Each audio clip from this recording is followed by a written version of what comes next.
آج کا عنوان ہے عالم بالا سے قائد کا خط۔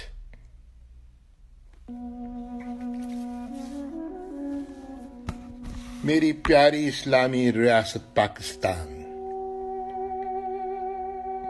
گائے بگائے مجھے تمہاری اطلاع کسی نہ کسی حوالے سے موصول ہوتی رہتی ہے۔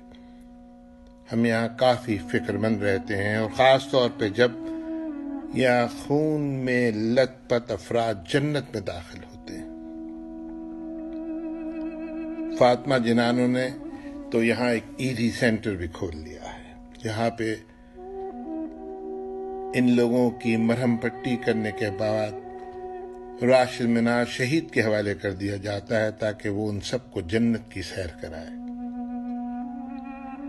آج دوپہر کے کھانے پہ علامہ اقبال نے دعوت دی ہے، جس میں لیاقت علی خان کی بیگم، میری ہمشیرہ فاطمہ جناح، سردار عبدالرب نشتر، حسن علی آفندی،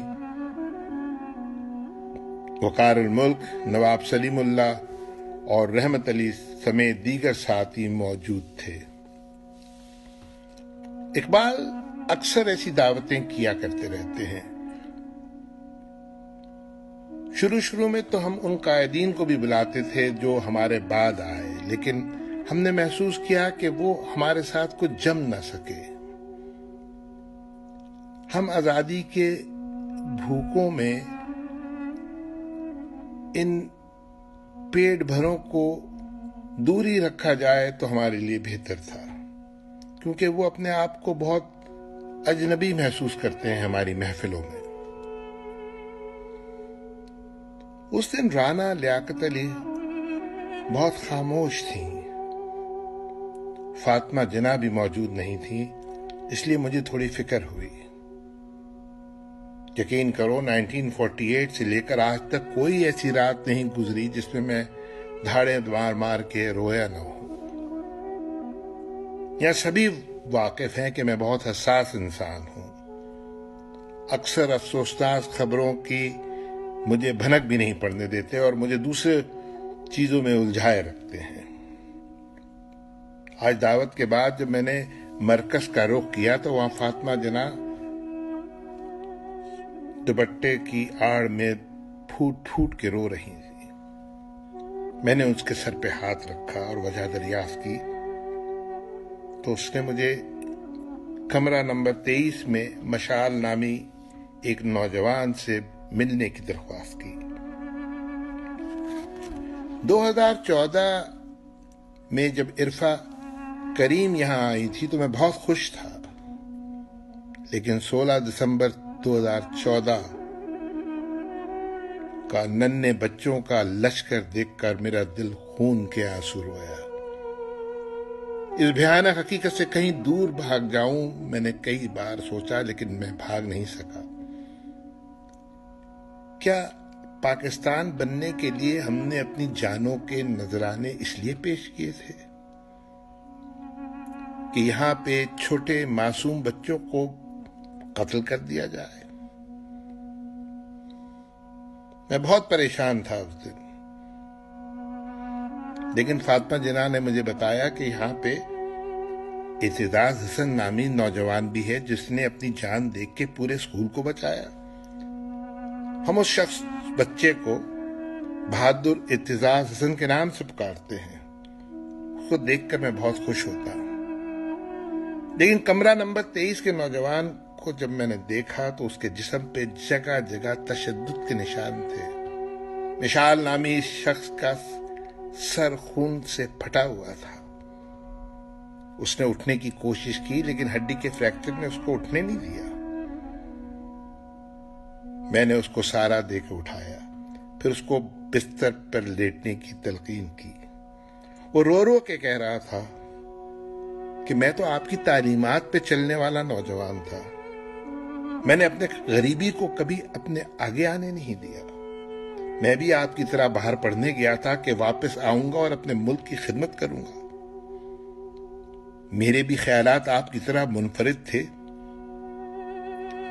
پھر انہوں نے مجھے گستاخ رسول کیوں قرار دیا؟ میں نے کبھی رسول اللہ علیہ وسلم کی شان میں گستاخی نہیں کی۔ پھر میرے ہی دوستوں نے مجھ پہ جھوٹے الزام لگا کے مجھ پہ بے جا تشدد کیا، اتنا تشدد کہ میں جان سے ہی چلا گیا۔ میں اس کی باتیں سن کے آبدیدہ ہو گیا، اور جیسے ہی میں فاطمہ کے کمرے میں گیا، میں اس سے لپٹ کے دھاڑے مار مار کے رونے لگا۔ پھر مجھے فاطمہ نے کہا، آپ اپنے آپ کو سنبھالیں بھائی، آپ کی اس میں کوئی غلطی نہیں ہے۔ آپ کے آنے کے بعد اس ملک کے قائدین نے اس ملک کی قدر ہی نہیں کی۔ ان کی زیادتی کی وجہ سے تو میں بھی شکار بنی، جس کا رنج آج تک ہے میرے کو۔ میری پیاری ریاست، میں نے تمہارے حصول کے لیے جد و جہد کی تاکہ آنے والی نسلیں آزاد ملک میں سانس لے سکیں،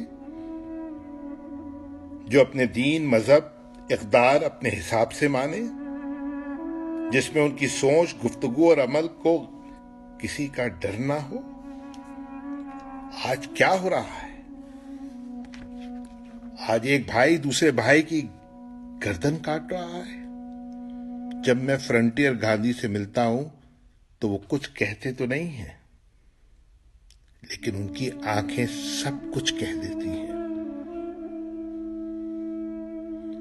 میرے مذہب نے کب شہریوں کو یہ اجازت دی کہ قانون اور انصاف کو اپنے ہاتھ میں لیں؟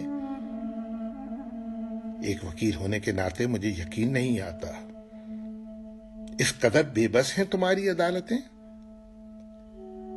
ایک سیاستدان ہونے کے ناطے مجھے یقین نہیں آتا کس قدر مفاد پرست ہیں آج کے قائدین۔ اپنے شہریوں سے کہو کہ اپنے قائد کو مزید رسوا نہ کرو، قائد کی تعلیمات پہ عمل کرو۔ نظم، ایمان، اتحاد، نظم، ایمان، اتحاد، نظم، ایمان، اتحاد کی تلقین کرتے کرتے میں رخصت ہو گیا، مگر میرے جاتے ہی قائد کے فرمان کو تم لوگ سب بھول گئے۔ یہ ظلم نہ کرو، آزادی بہت بڑی نعمت ہے، اس کی قدر کرو، علم حاصل کرو، تمہاری ذہنی بیماریوں کا علاج ہی علم ہے۔ قائد کو سرخرو کرو، گروہوں میں مت بٹو، آپس میں مت لڑو، غیر مسلموں کا تحفظ کرو۔ روز محشر حضور اکرم صلی اللہ علیہ وسلم سے ملاقات کے بعد مجھے اتنا تو فخر ہونے دو کہ میں آپ رسول اللہ علیہ وسلم سے کہہ سکوں کہ آپ کے دین کو پھیلانے کے لیے میں نے ایک ایسی ریاست بنائی جہاں مسلمانوں کو سوچنے، سمجھنے اور مذہب کی تعلیم پر عمل کرنے کی آزادی حاصل تھی، اور اس ریاست میں غیر مسلم بھی محفوظ تھے، جس کا آپ صلی اللہ علیہ وسلم نے درس دیا تھا۔